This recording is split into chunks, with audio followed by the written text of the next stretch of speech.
What's up, brother? Hey, what's going on, dude? Nothing. What's wrong? Your voice? What's with the voice? What's with your voice? No, I've been partying too much.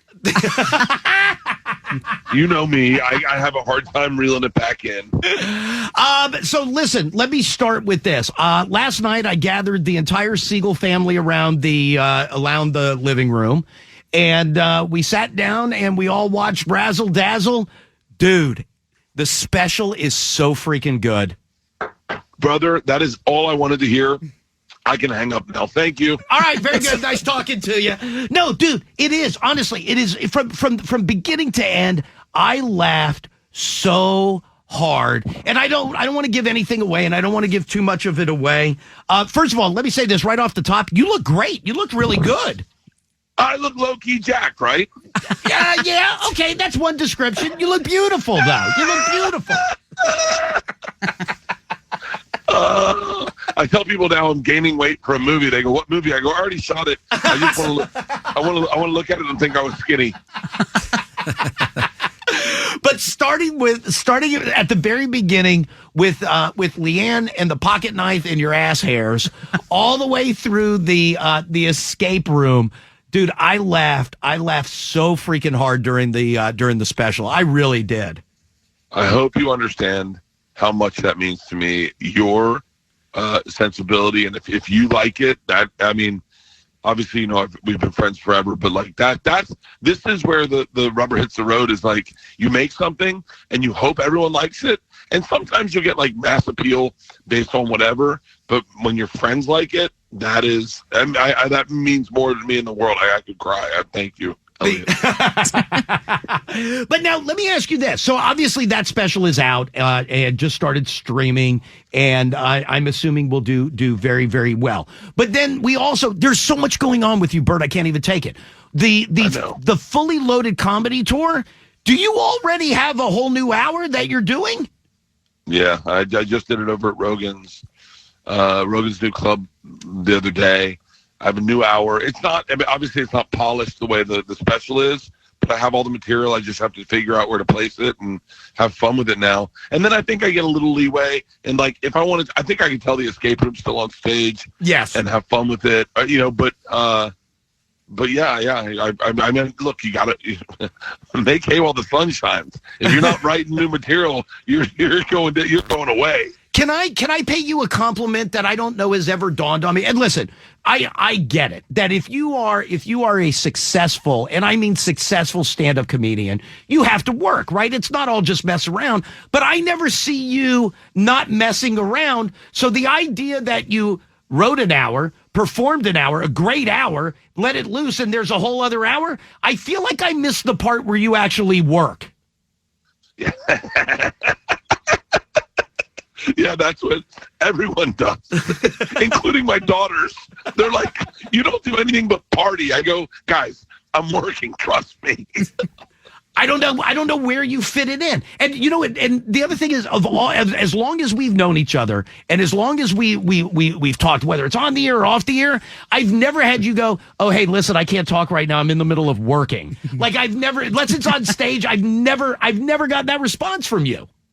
No, I think I compartmentalize things, and I think obviously, part of my job is living life. I mean, part of like writing is living life and having fun and laughing with your friends. I mean, I was with Stabby yesterday, and I came up with the funniest bit about Leanne, and we were crying laughing, and I was like, "Hey, I'm using that on stage." He was like, "I hope so."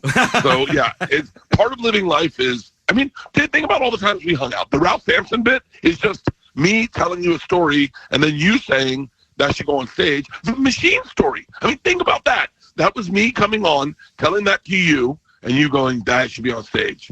I mean, that's part of my work is just showing up, really, right. Honestly. And then the last thing, and then I'm not going to talk about the special anymore. But you go on a run of jokes from Gandhi to someone getting their period, dude, my stomach hurt. Oh man, I'm telling you, I thank you. The Gandhi joke hurt my feelings from the girls, but whatever, that worked. Isla's a moron, and George is like her mom, just mean. All right, so the Fully Loaded Comedy Festival is coming to Baltimore, June 15th. I was looking at the schedule, Bert, and I go back to, like, remember when you were doing it at like minor league ballparks? And I thought that was cool. I thought that was awesome. This isn't minor league ballparks. These are arenas. Goddamn, you're playing the T-Mobile Center in Vegas. Yeah. Well, it's funny. We set tennis records at all the ballparks we played at, and I was like, and they ran out of beer. Like within the first hour, they ran out of beer in these places because we were setting record attendance, and I was so proud. Then one of the owners was like, "Hey man, just so you know, like it's a cheat code. Like we can't sit people on the infield, so like don't pat yourself on the back too hard." But the venues, we outgrew the venues, and so we outgrew the venues in the first year, and so we're doing a lot of arenas, and the arenas are a little better for the talent. Like the comics like them better, and I personally would just stick in ballparks, but we're in a weird place where the talent list is insane. I mean, Lewis Black, Tiffany Haddish, Dave Attell. I mean, and so we're just going as big as we can. Is it at the point though, Bert, where if you call someone, unless they have like some like tour booked, and like Tiffany Haddish and Dave Attell will be in Baltimore, and they've got other stuff going on, so maybe they pick and choose. But is it at the point where everybody's like, "Oh hell yeah, I want to do that show"? Yeah, I think I got a lot. What's funny is I've gotten a lot of people reach out since we announced it. Like a lot of people have reached out being like, "Hey man, how do I get on the tour?" And I was like, I'll throw you all on the tour. And even I've offered a couple guys, I can't say their names, but I was like, big names. I was like, I'll put you on a private jet and I'll fly you in to do the show. Because for me, it's not about making money. It really isn't. I make enough money doing my own tour. This is about the experience and having fun and all comics hanging out during the summer and watching each other's work and giving each other's notes. And so, yeah, I mean, Tiffany, I ran into Tiffany at the Daytona 500, and she was like, "Yo, I went on," and I was like, "Duh, I mean, done." Biggest movie star in the world. Hey, was doing Two Bears at Daytona, was that awesome? No, it's horrible. Let me tell you something. Tom doesn't know about NASCAR. He doesn't care about NASCAR. Dude, the end of that race, if it hadn't ended the way it did, but the lead up to the end, and you taught me everything about NASCAR, right? Well, that's sad, but yes.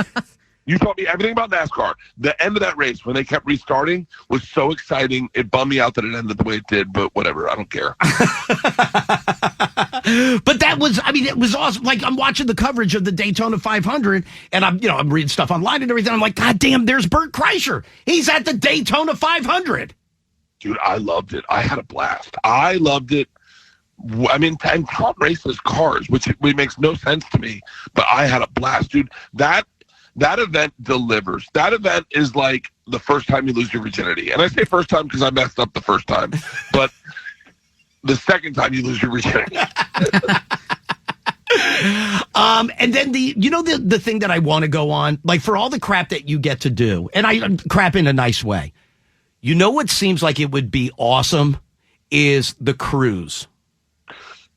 Dude, say no more.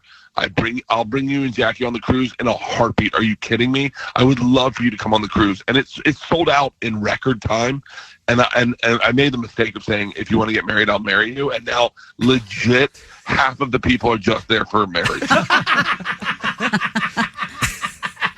And cruises come up from time to time, Bert. And here's my problem: Jackie won't go on a cruise at all. She hates the idea. She's never been on one. She hates the idea of it. Yeah, this cruise is going to be so much better. I know. That's what I told her. I was like, this would be great. By the way, it's not just my wife. Diane won't get her ass on a cruise ship, and Tyler won't get on a cruise ship. Dude, cruises are so much fun. Just the Guy Fieri Burger Bar is worth it. That is, anyone that's ever been on a cruise goes, oh yeah, that is sick. 4:00 in the afternoon, you can get as many patties as you want. You don't pay for it. All the fixings are on the right. You can put as many as you want. You go up to the Lido deck, murder that burger, then go to your room, take a nap, put on a collared shirt, go to dinner, eat, get 3 entrees. It is the funnest time of your life. I don't see the downside, but Jackie won't go. She's got this thing of like, if I can't see land, it'll mess me up. But Tyler and Diane just have no interest, and it kills me. All I want to do is go on a cruise. And yours, of all cruises, I want to go on yours. If I can't see land, it'll mess me up. She won't do it. She won't do it. What is she, the Queen of Spain?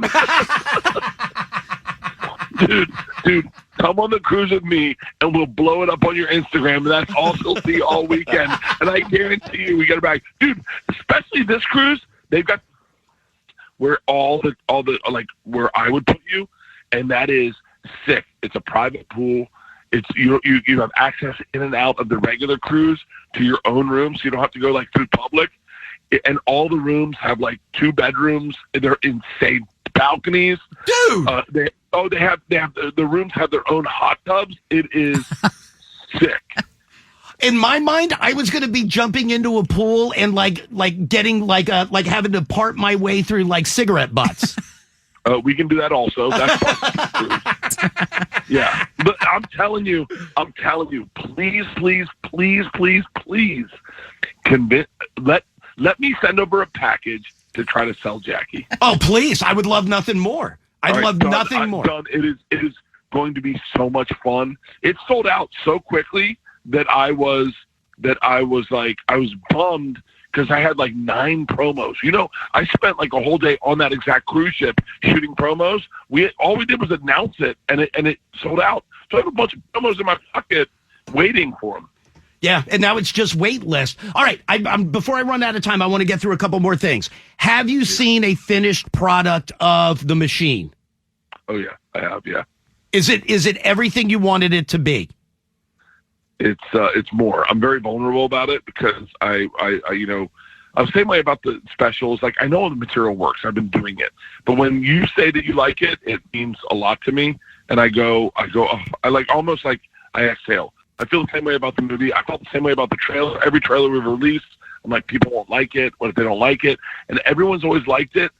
I am hoping, from my mouth to God's ears, that this movie does bananas opening weekend. It does crazy numbers, and I can sign on for Machine 2, 3, and 4, and then call it a career. That's all I want to do. I want to do the Fast and Furious of Russian mafia movies. Hey, I saw when you played Amalie Arena, the big arena in Tampa, and your parents were there, and you played the trailer up on the Jumbotron, and yeah. I know that you weren't supposed to, and like everybody got pissed, but you said something that was interesting to me. Your mom and dad obviously were at that show. Was it a bit where you said that was the first time legit that your dad had ever seen you do stand-up? Yeah, he's never seen me do stand-up. He's been to clubs and sat in the green room and not listened, like to see me because I'm in town. But he's never actually sat and watched me do stand-up. And so I got them a box at the Amalie Arena. Wade Boggs sat with them. My dad goes, "You know Wade Boggs, buddy?" I go, "No, Dad, he's a Dad, when did you think I met Wade Boggs? When we both played for the Red Sox? Come on, Dad." And so, yeah, that was the first time he'd ever seen me do stand-up. But it was funny. He had a hard time. I mean, this is, how deep dads get, but he had a hard time complimenting me.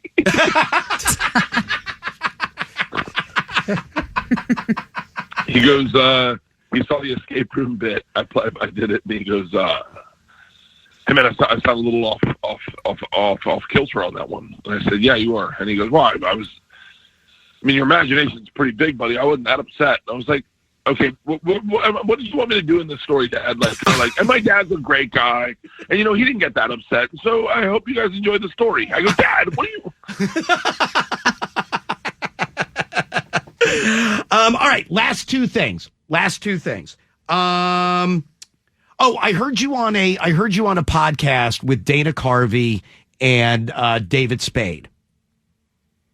And Three things come out of that. Hearing Dana Carvey talk a little bit blue and talk about crushing 10 beers, that makes me laugh a little bit. How great was that? Oh, my God. Party with Dana Carvey. That's nuts. Like, you would never expect him. And he's got the same, like, flying fears that you do. But hearing Dana...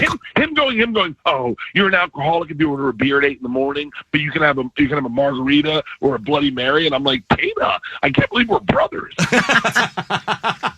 I also like you referencing during that podcast, talking about Tom Segura, but just mentioning he's a local Austin comic made me laugh hard. That guy's dead inside. All right, but here's what I want to know. And I don't want you to avoid the question. I also don't want you to lie to me. Okay. During the conversation, you're talking to Dana Carvey and you're talking to David Spade, and Saturday Night Live comes up. And you're talking about like the differences of like Farley, and you're talking about Sandler and John Belushi. And it's a great conversation of comedy, and it's a great conversation of Saturday Night Live. But in the middle of the conversation, David Spade, very offhandedly and to the side, makes a comment about there's a secret and we can't say anything. Are you hosting Saturday Night Live?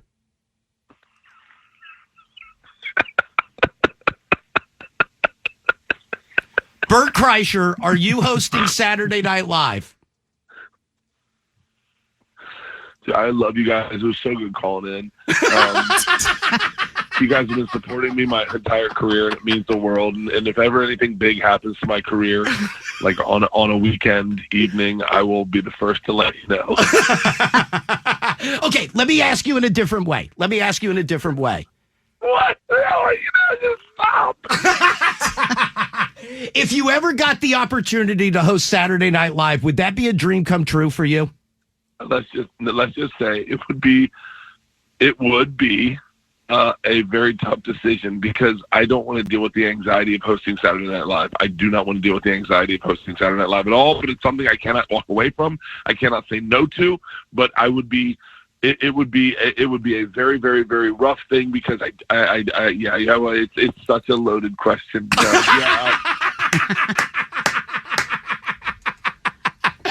Did you spend a whole day shooting those promos also, Bert? Hey, everyone needs numbers these days. Everyone needs a good marketer, Elliot. They're looking for a call-in sick to work show.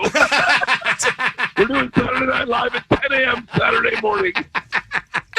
All right, dude. Hey, Razzle Dazzle is streaming now on Netflix. Bert, I could not be happier for you. It's awesome. Fully Loaded Comedy Festival with Dave Attell, Tiffany Haddish. That'll be at CFG Bank Arena in Baltimore. Obviously, there's the cruise, and the machine will be out Memorial Day weekend. Bert, I love you to death, buddy. I love you way more. Thank you so much, brother. I love you guys. Have a great day.